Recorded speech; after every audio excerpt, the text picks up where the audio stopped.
Good morning. It's good to be here this morning. Good to see you.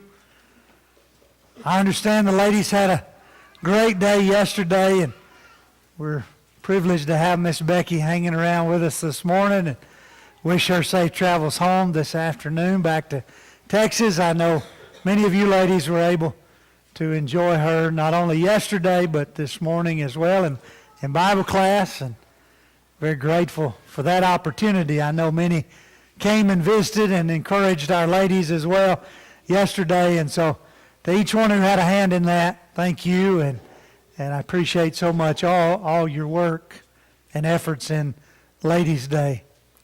We're in Luke chapter 12. Love to have you join me there. Maybe you know what tomorrow is. I hope my daughter don't. It's her favorite day of the year. It's April Fool's Day. Don't tell her if she don't already know. It'll start bright and early in the morning. I'll never be so glad to see a day end as April the 1st. I just thought it was fitting that on the eve of April Fool's Day, we would study a parable in which Jesus said to a man, "Fool, this night your soul will be required of you." And then whose will all these things be? That's found in Luke 12 and verse 20.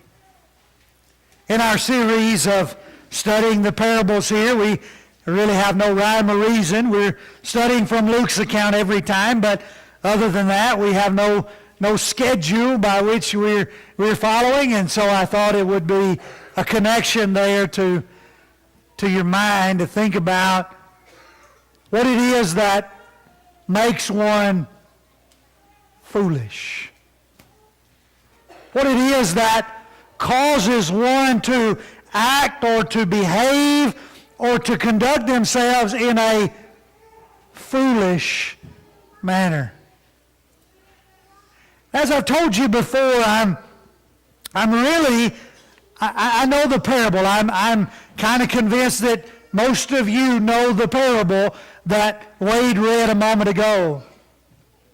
A rich farmer had a good year, and he had more crop than he could store in his barn, and so he looked around and he thought within himself, and he pondered about what he would do, and he come up with this plan that he would tear down. You heard as Wade read, and he would build bigger barns, and I'm really convinced in my mind that you probably have heard that before.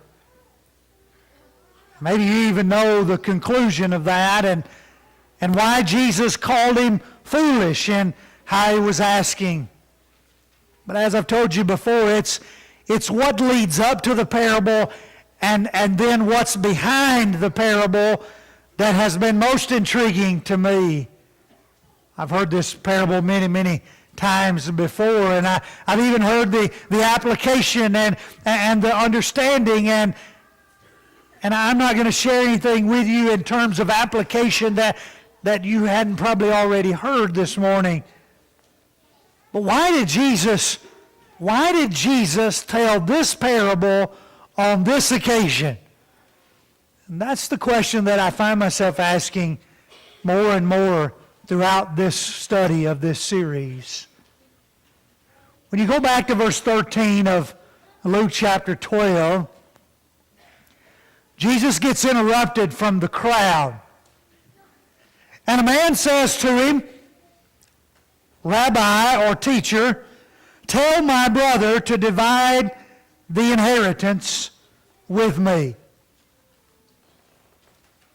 We just stop right there and we began to analyze verse 13. Number one, why would this man dare interrupt Jesus on such a petty subject as this matter, it would seem? Yet having been in the funeral home for 6 years, I know how important inheritances can be. I learned just the other day that a particular family member actually stole a ring off of the finger of the deceased at the funeral home. And before you think that happened in New York City, you're wrong. It happened at Neal Funeral Home in Lawrenceburg, Tennessee. That's pretty close to home, isn't it? First time they've known of that happening in all of their years, but it happened. Inheritances, they matter, don't they? Come to find out it was Mama's ring of the deceased and sister wanted it, right? This man comes and he says, tell my brother. Well, one thing we know about Jewish culture and society is that the oldest boy got 2/3 of the inheritance. And then the other third was divided amongst, and so we can make assumptions all day long. Was this, I would assume he wasn't the oldest boy because he had a right, as if all boys didn't have a right, to their father's inheritance. Was his older brother not giving him his rightful portion? Well, that's an assumption. Did this guy, did he even have a right to the inheritance to start with? That would be a fair question. And there's a lot of things in verse 13 that we don't know. But be advised that Jesus knew, right? He knew whether the man that was asking the question had any right or claim. He knew whether he was being mistreated or not, and if he wasn't getting what was rightfully his. But Jesus answers him in verse 14, and he says, that's not my matter to decide. He says, who made me a judge or an arbitrator between you and your brother and your father's inheritance? That's not my role. There are people out there who can decide the dispute of who gets what and who gets their rightful inheritance of what is legally theirs. Jesus says, I'm not in that position. Can I do it? Sure, he could do it. He could do it better than anyone who sat in that seat of position in that culture. He says, that's not my purpose. That's not why I'm here. Don't bother me with matters like that. But then, verse 15. And really, verse 15 and verse 21 are the lesson. So let's get them together. Verse 15. Jesus says, take care and be on guard against all covetousness. For one's life does not consist in the abundance of his possessions. Now there's the lesson. Well, now, wait a minute, Jesus. I didn't ask you anything about covetousness. Well, that's a big old word, isn't it? Tonight at 6 o'clock, Lord willing, we're going to dive off into that a little more. I actually thought it was one of our one words year before last in that black book that we studied, but I looked back and it wasn't. So we're going to look at the word covetousness. Not a word we use much in our language and vocabulary today, but we do use the word greed. And obviously they're synonyms of each other. We're going to dive off into verse 15 this evening a little deeper and think about the importance of the abundance of things and what happens there and how it can affect us. Jesus knows the man's heart, right? So whatever is involved in his question of, tell my brother to give me my inheritance, what Jesus sees is a much deeper heart problem. And it has nothing to do with the inheritance per se. It has everything to do with the desire for. And thus why he would use words like, be on guard. Take watch. Be careful. Guard yourself. And realize that the abundance of life is not measured in the abundance of possessions. To which he would bookend that in verse 21. So then the one who lays up treasures for himself is not rich toward God. In the middle of those two verses then is this very short, brief parable. And a few things that we need to point out. In verse 16, in beginning this parable, notice that the man was already rich. If you're not careful, you might read over that and you might think that all of a sudden he became rich. This bumper crop, as the older folks would say, right? This plentiful harvest that he had. And farmers know that those can be few and far between, right? And there's never a promise of a plentiful crop. But this man was already rich. Jesus says there was a rich man who had a plentiful or bountiful harvest. Now let's be very clear that nowhere in your Bible or mine does God ever condemn riches. Well, it's sinful to be rich. There is no book, chapter, or verse, and you can search from cover to cover, and I'll challenge you to do so. Riches are not condemned, folks. As a matter of fact, if I understand it correctly, though I never have been a farmer, there is a lot of variables that are completely out of the farmer's control. I point that out to say this. Who gave the man the bumper crop to start with? It was God. Now, if God's going to condemn being rich and then provide riches, I don't like that God, and neither should you, because that's not fair. God never condemned riches. He never condemned wealth anywhere in Scripture. As a matter of fact, if I understand it correctly, He provided it on this occasion for this farmer, affecting the variables that there be that God has control of, and providing the crop and the harvest that He did.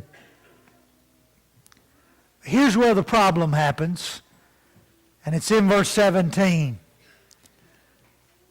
The man begins to think within himself. Well, I like to think within myself, don't you? I mean, after all, if there is a plan to be advised, I got the knowledge to do the best one, right? If you don't believe me, just ask my wife. She'll tell you. It's fun to think within ourselves, right? And we convince ourselves that our way is always the right way, right? It challenges us when we begin to think outside of ourselves. Meaning, when we begin to bounce ideas off of other people. It is truly then that marriages are the strongest. It is truly then that elderships are the strongest. It is truly then that parenting skills are developed to the greatest ability, because we're not thinking just within ourselves anymore. Now we are sharing and exchanging ideas. See, the problem this man has is that he didn't bounce his ideas off of anybody else. He thought within himself. The first problem that we see arises that he left God out, right? You better not have a thought that you don't first run by God. Don't be guilty of that. You check it out at the throne room of God before you let it go any further. This man didn't. We sang a song, "Seek ye first," Matthew 6:33. This man didn't. Not only did this man not contemplate how God felt about this matter, but then he didn't consider anyone else. He didn't consider others. He didn't think about others. He didn't think about what he might be able to do to help others. Like, do unto others as you would have them do unto you. Or be kind to one another, Ephesians 4 and verse 32. He didn't think about the opportunity that he might have to be generous to all, especially those of the household of faith. Galatians 6 and verse 10. Well, he wasn't thinking about others. He wasn't thinking about the opportunity that he might have to be a blessing to others. All he was thinking about was himself. So he thought within himself. I tried to count them. English Standard Version, it doesn't have this many. Maybe it's the King James Version, but I read this week where there's 8 I's and 4 my's. There's 8 I's and 4 my's in this little short parable. 12 times he refers to himself. I will do. I will do. I will say. 4 times he refers to my barns, my crop. Personal, possessive pronoun. My, as if it all belongs to him. And so the first problem that he's got is that he's just thinking within himself. When you come to verse 18 and he comes up with his plan. Now, in his mind, his problem is in verse 17, and that he don't have room to store the crop. That's what he thinks his problem is. But I've just told you what his real problem is. Verse 18, he comes up with a plan. Here's what I will do. I will tear down my barns and build larger barns, and there I will store all my grains and all my goods. It's fascinating to me. If I can find an acre or two, I'm going to buy them soon. And you know what I'm going to put on them? Storage units. I'm going to put storage units. Fastest growing business in the United States of America. You got an acre or two for sale, I'd like to buy them. I don't care. It doesn't apparently matter where they are. We got a lot of stuff to store, apparently. Could I suggest to you, and I am inferring entirely here, could I suggest to you that this man built the barns that he had to supply for his family? Could I suggest to you that the barns that he had were big enough to provide, to take care of the animals and the family or whatever that he had? I mean, when he built them, he built them big enough to take care of the need that he had, didn't he? I mean, if you need to store 100 round bales of hay, then you build a barn big enough to put that much hay in. You don't build a 250 capacity barn. Could I suggest to you that the man had what he needed? And so his second problem is that instead of being content to feel what he needed, he decided he needed more. He needed bigger. Oh, if I could go back and relive the times that I've gotten myself in trouble because I needed bigger. I needed better. I needed more. And we'll talk more about that tonight, Lord willing. Or maybe you'd have to admit the same. What I've got is sufficient. I look out there and there's those barns, and I've stored crops in those barns for years, and that's enough. And so I'm content to fill those barns. Well, now wait a minute, boss. We got more corn here. What are we supposed to do with it? I don't know. How about find somebody who's in need and give it to them? Well, now, boss, we got more hay than we can put in these barns. What do we do with the leftover rolls of hay? I don't know. Maybe find a farmer who had trouble with his equipment this year and wasn't able to get in enough hay and offer him those rolls of hay. No. That doesn't make sense, boss. Well, you're right. Let's do this. Let's just destroy all of that. And let's build it bigger so that we'll have more room to store. And I would suggest to you, I'm inferring here from Jesus, but I would suggest to you to store more than what we need. Right now at my house, I got tons of clothes in the closet that I ain't worn in ages. And I got a stack of clothes on the dryer that needs hangers. So you know what we do? We go to Dollar General and we buy more hangers. That's what we do. I just told you I had clothes that were occupying hangers that needed to be in Goodwill or somewhere because I'm not using them. But the mentality, we'll just go buy more. We'll fill this need. And it's the same mentality that I see here with the barns. I got enough hangers to hold the clothes that I'm going to wear. But yet, I like the man if I'm not careful. Let's tear down these barns, he says, and let's build bigger. Now be advised that God is not against growth. You understand? God is not against prosperity. He blesses you with it. What God is against is the selfish, greedy desire. Do you hear what the man said? I'll say to my soul. I'll say to my soul, soul, you've got stuff stored up for many, many, many years. Relax, eat, drink, and be merry. Just kick your feet up and enjoy and just live life. And what happens when the next spring comes around? Was he intending to plant again? You know, I kind of wonder that. At some point, the crop would run out, right? So would when the next spring rolled around, would he say, hey, you know what? We still got a bunch of stuff out there. I'm thinking not. Here's what I'm thinking.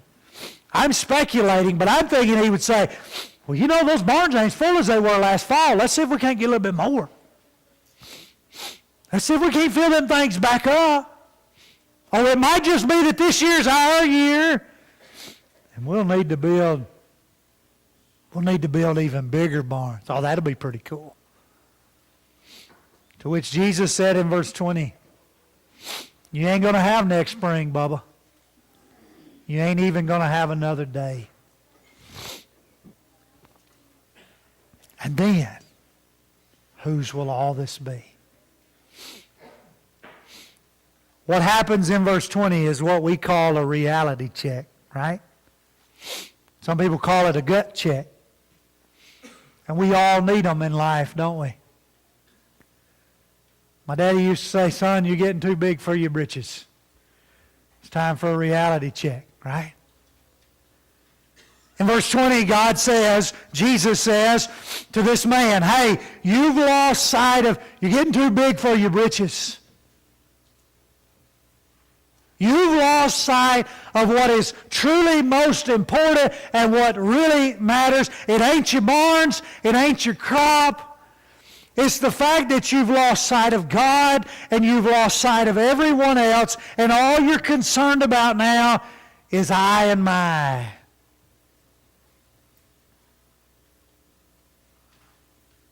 To which Jesus bookends it with, so the one who is rich in treasure for himself is not rich toward God. In Matthew 6, beginning in verse 19, you might remember what Jesus said. Do not lay up for yourselves treasures on earth. Why? Because moth and rust corrupt and thieves break in and steal.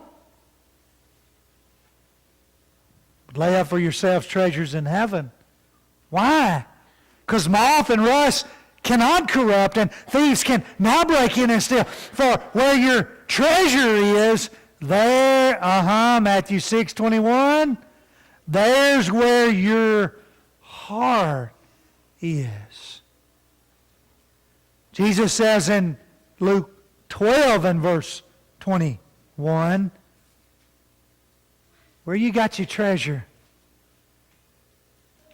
Are you rich toward yourself, or are you rich in God? Let me warn you that riches in this life will only last that long. So let me ask you this morning, and allow this to be our springboard into this evening's lesson. Let me ask you this question. How much buying power do you have in eternity? Oh, we talk about buying power all the time. Every time I go to get a loan, every time I go to the bank, every time someone wants to know what you're worth or what your assets are, what's your buying power. And I understand it all. I'm not mad or upset about it at all. There is a number by which you and I live by that is our buying power here upon this earth, and the bank's only going to let you go that far because that's all you can afford based on their assessments.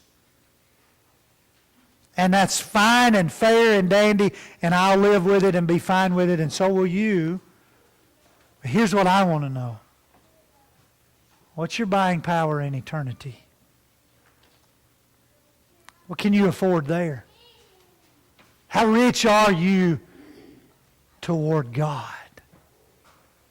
When God looks at your soul, does He say, my child, whatever it is I've got to offer in eternity, it's yours?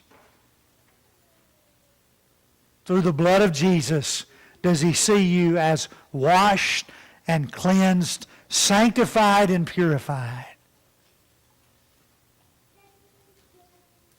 Or does, when He looks at your soul, He says, I don't know you. I don't know you. I don't know your name. I don't recognize you. One of the worst things for my father is everybody at the bank knows him. And he has a good name. And so he gets more buying power because of who he is. They know his name. They know him. They know his reputation. They know his history. When God looks at you, does He know your name? Does He know your reputation? Does He know your history? Or does He look at you and say, I don't know you? It's going to be hard to have any buying power if they don't know you. What is your buying power in eternity? And it all boils down to not who you are, but have you submitted to the Son of God? Because if you haven't, you have no buying power. None. Zero. And so at death, it's all gone. Fool. That's how you're living. Foolishly. Tomorrow will be your holiday. Celebrate. Or better yet, get out of your foolish ways and be righteous in God right now as we stand and sing.